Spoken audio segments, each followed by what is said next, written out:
Hey everyone, welcome to another edition of PowerCore Productions and Podcastings. And in today's video, we're going to be continuing the Madara Konosuba crossover story of Konosuba, the last shinobi of the wonderful world. What if Madara Uchiha was reincarnated in Konosuba, Season 2, Part 1.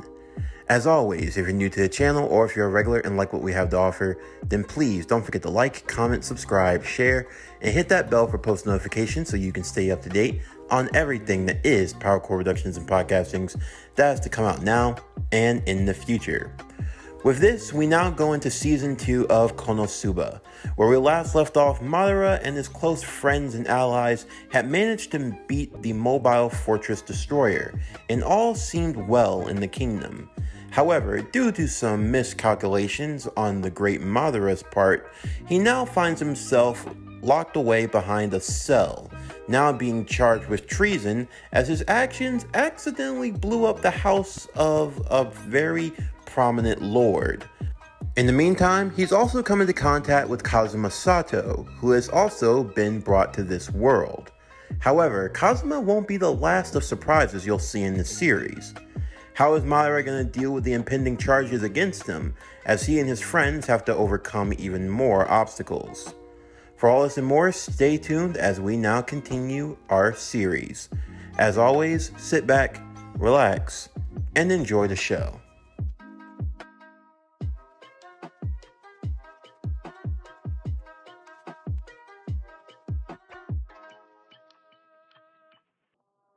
My name is Madara Uchiha.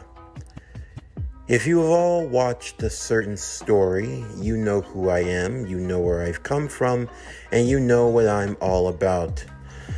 Well, safe to say, life has not gone exactly the way that I would have wanted it to go. Originally, I thought that my death was going to be the end for me, and that I'd find my way to the Pure Lands. However, it seems as though fate has had other arrangements, as I have now been revived into a new world by what appeared to have been a goddess who you would think would be competent, but far from it. Rather, I've been reincarnated in another world, where I must defeat what is called a Devil King. While I have no particular desire to do so, I'm only doing this because there is a wish that will be granted to me should I fulfill this request. My wish is quite simple: to return to the world that I came from with my full power. Once I do so, I'll be able to take revenge against those that wronged me, especially a certain someone. However, things have not gone exactly the way that I would hope. Along the way, I have come into contact with what is called a Crimson Demon, a girl who can only launch explosions, and a Crusader, a female swordsman who seems to not be able to hit anything and instead enjoys getting hit. I've also met a lovely shopkeeper girl. We don't need to talk about her. And I am still in the company of the goddess that I dragged along with me here in the first place. Of course, we've had to go through our various trials and tribulations, from facing off against ice spirits and large overgrown toads. I guess they exist no matter what world you come from. And we had just recently defeated a mechanized monstrosity known as the Mobile Fortress Destroyer, and all seemed to have been going well. That was until I was charged with sedition and with treason. Now I find myself sitting behind a cell, rotting away for some crime that I didn't even commit. And what's more, it appears that I am not the only one who has been sent here from another world, as my cellmate is a young man by the name of Kazuma Sato. Of course, he comes from some world that I've never heard of, in some weird country named Japan. If anyone knows what that is, please tell me down below. But in either case, I guess we should go back to where our story now begins. Madara sat in his cell, thinking about how things could have gone so wrong. He thought that he was making progress, that he was doing things the right way, and now he was met with another setback. Senna, the prosecutor, was set to be the one to charge Madara for his crimes. Of what? Blowing up someone's house? Madara would think. All the same, it didn't really matter at this point. He just had to figure out a way to get out of here.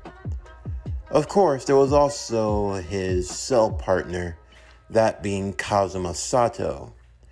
In this universe, Kazuma did still die, unfortunately, and was reincarnated in the world of Konosuba. However, this time around, he didn't bring Aqua with him. However, even with his high luck, it still didn't stop him from getting in, unfortunate predicaments. And none more so than the fact that he was charged with, just being a nuisance, as he was commonly known as Scumzuma or Kazu Trash, and when you've known what he's done, it's not too hard to figure out why. All the same, the two lamented in their frustrations and in their circumstances, but if there was one thing that they had going for them, it's that it was always a useless goddess that was there for their aid. That being in the fact that Aqua kept showing up to the prison trying to bust them out. Although, whatever she was doing, she wasn't really doing a good job. The first night she came and visited them with a lockpick. Unfortunately, Madara's hands and arms were tied, so he couldn't actually use it, but Kazuma could.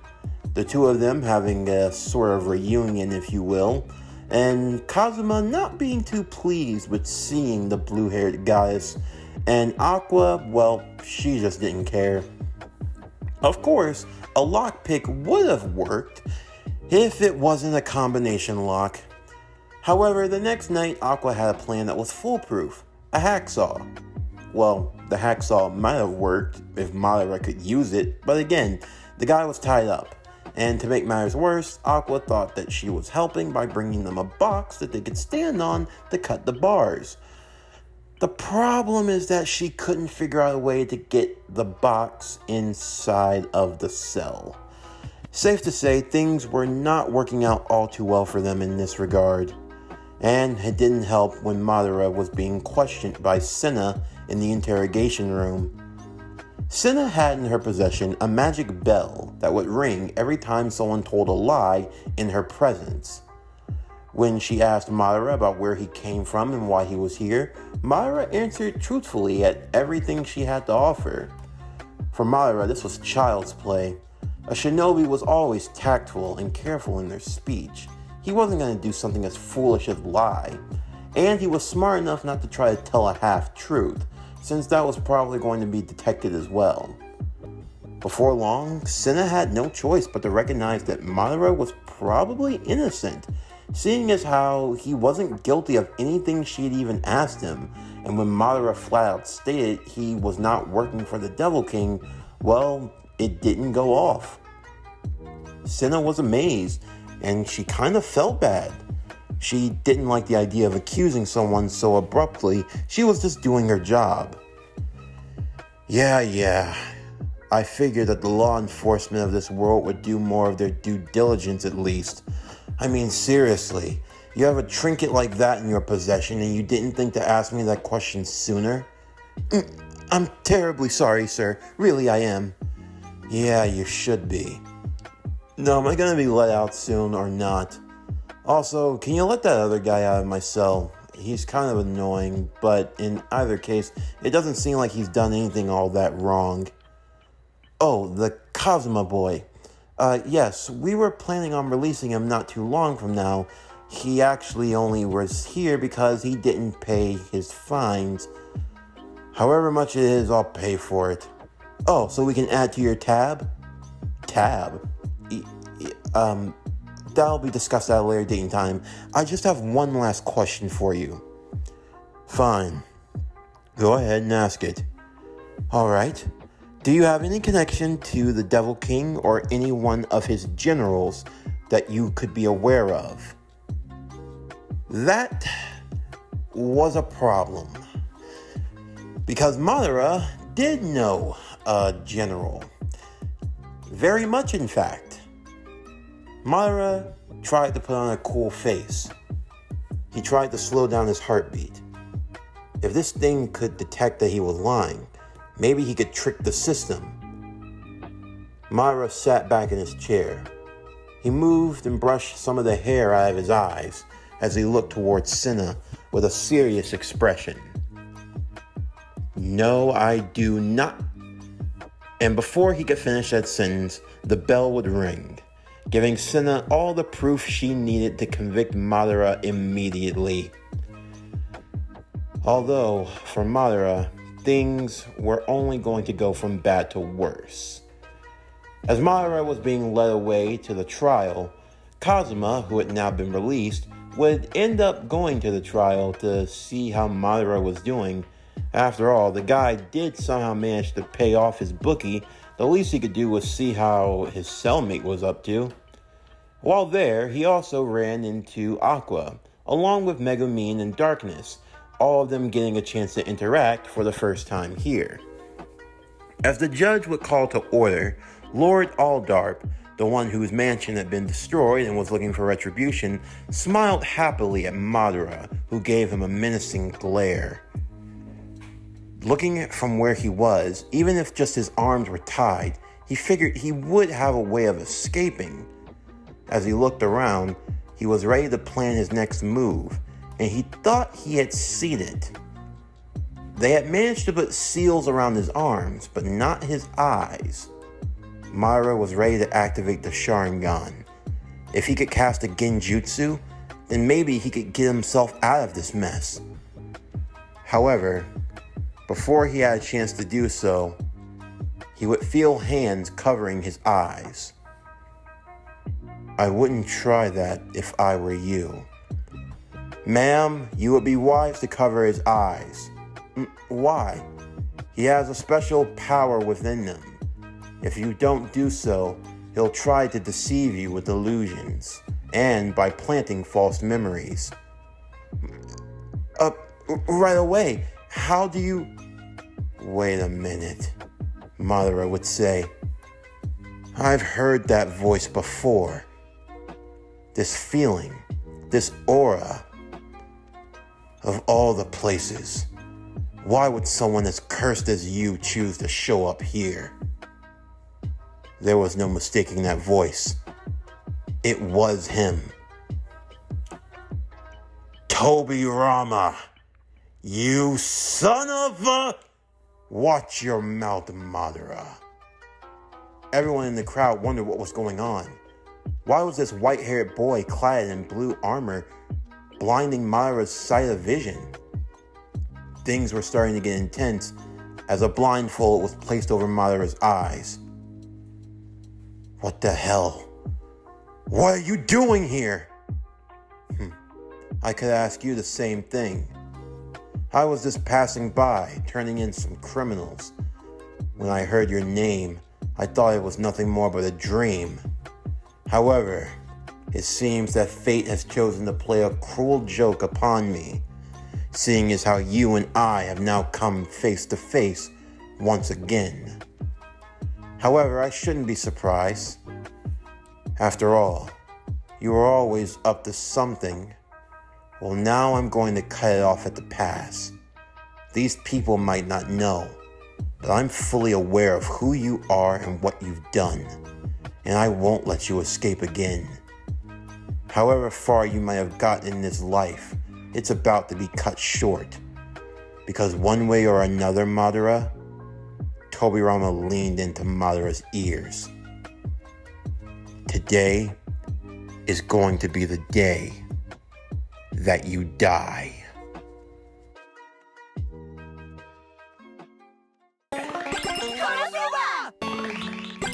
Konosuba!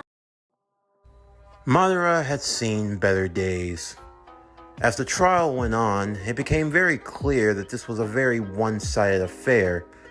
This Lord Aldarp, or Fat Wad, or whatever he wanted to call himself, was trying to see to it that Madara got the death penalty no matter what, and Tobirama was right there to coincide with him in this regard. A lot of key witnesses and testimonies would be called to the forefront. Of course, these were all situations that were taken out of context, but safe to say it painted Madara in the not-so-best of light.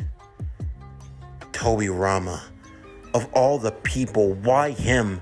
Why was he in this world? How the hell did he even get here? Of course, Madara had to think that maybe there were some other people from his world that could have been sent here, but of all the people, why him? And if he was here, was Hashirama here? Just how many more people were he expected to run into in this lifetime? Safe to say, before Madara could even think of that, he had to survive this trial. One by one, the accusations came in, and it looked more and more bleaker for Madara. Kazuma, Aqua, Darkness, and Megumin were all trying to come up with a plan to get him out. For Kazuma, he just wanted to repay a debt.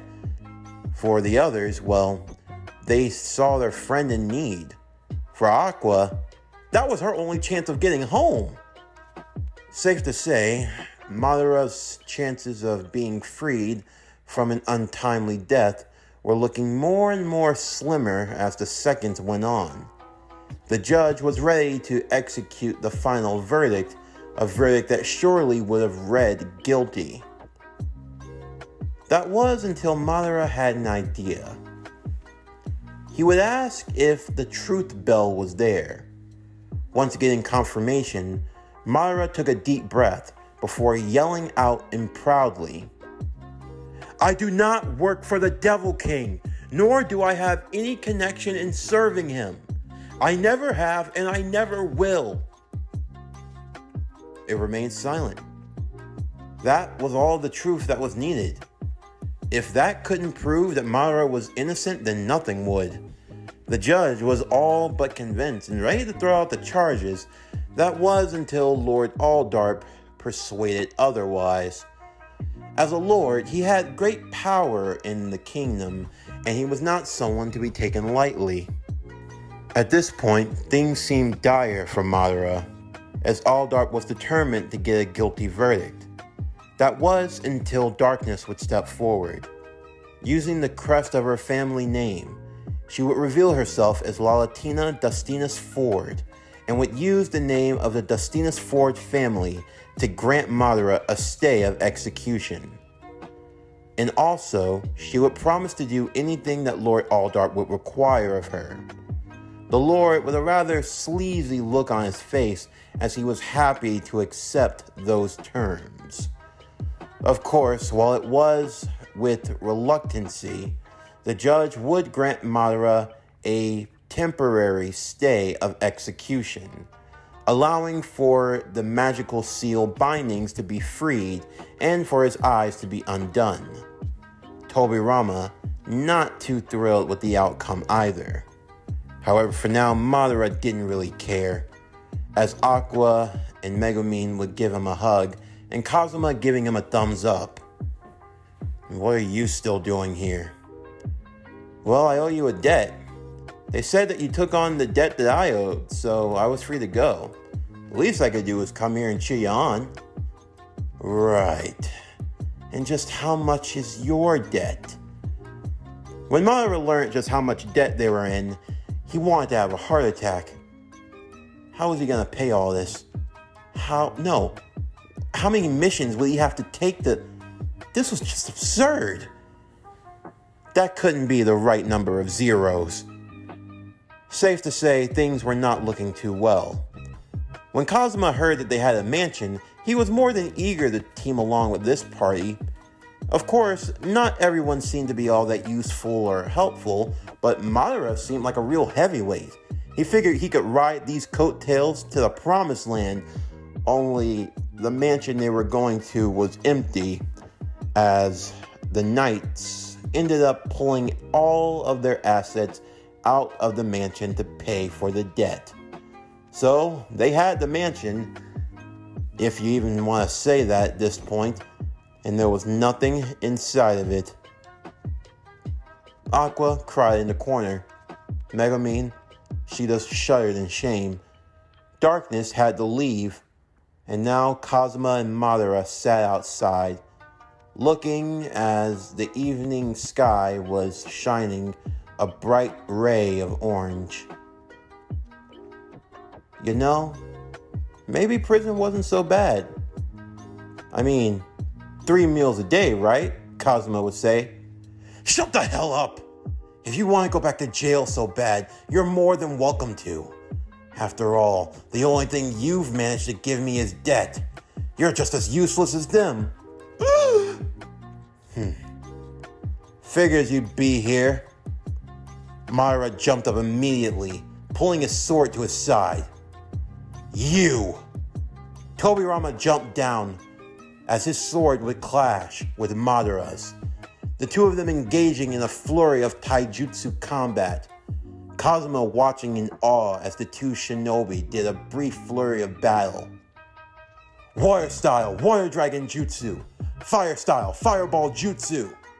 The two jutsus would collide, showing that their power was dead even. Still as crafty as ever. Tobirama, what the hell are you doing here? That's what I've been trying to figure out. I was approached by a beautiful goddess who told me of this world's peril. I was in search of my brother. She said that he had been sent here and I've been looking for him ever since. What? Hashirama's in this world? Yes, although where, I do not know. I only hope he hasn't died. If he were here, he'd be able to keep an eye on you. But until then, it looks like I'll be the one that has to keep you in check. The two looked at each other with hatred and disdain. Unfortunately, I do have other requirements. However, now that I know you're here, trust and believe. I'll be keeping my eye on you. You might have fooled everyone else, but you haven't fooled me. You know something about the Devil King, don't you? After all, you and I both know the hidden truths of this world. And if you think you're getting that wish, you are sorely mistaken. Madara couldn't believe it. He knew about the wish? I figured as much. You plan to use that wish to return back to our home world, don't you? To try to wreck with your evil. Well, I won't allow it. If anyone's going to defeat the Devil King first, it'll be me. You'll never get that wish, Madara, and you'll never get back. And if you try to stand in my way, I will cut you down. Tobirama would disappear, Madara punching the side of a tree, leaving in an imprint. Damn you, Tobirama. I take it you guys don't get along? You don't know the half of it. Madara and Kazuma went down to the lake. They went fishing and they were able to get a few, enough for dinner that night. As they all sat outside around the campfire, trying to enjoy the little of the meal that they had, looking up at the starry sky, Madara contemplated and debated his next move. So far, his time in the new world had not been what he had expected it to be. And now, these new unfolding details only threw more of a wrench into his plan. Tobirama Senju and Hashirama Senju were somewhere now in this world. And now, the race to the wish was on. This concludes Konosuba, the last shinobi of the wonderful world. What if Madara Uchiha was reincarnated in Konosuba? Season 2, Part 1. As always, if you enjoyed today's video and everything else that we have to offer, then please don't forget to like, comment, subscribe, share, and hit that bell for post notifications so you can stay up to date on everything that is PowerCore Productions and Podcastings that has to come out now and in the future. Stay tuned for tomorrow's video as we continue Naruto Polaris, The Fallen Star. What if Hanabi Hyuga was born first? Part 27 of the Momoshiki arc. As always, until next time, I'm Javon Harrington with PowerCore Productions and Podcastings. Signing off, until then.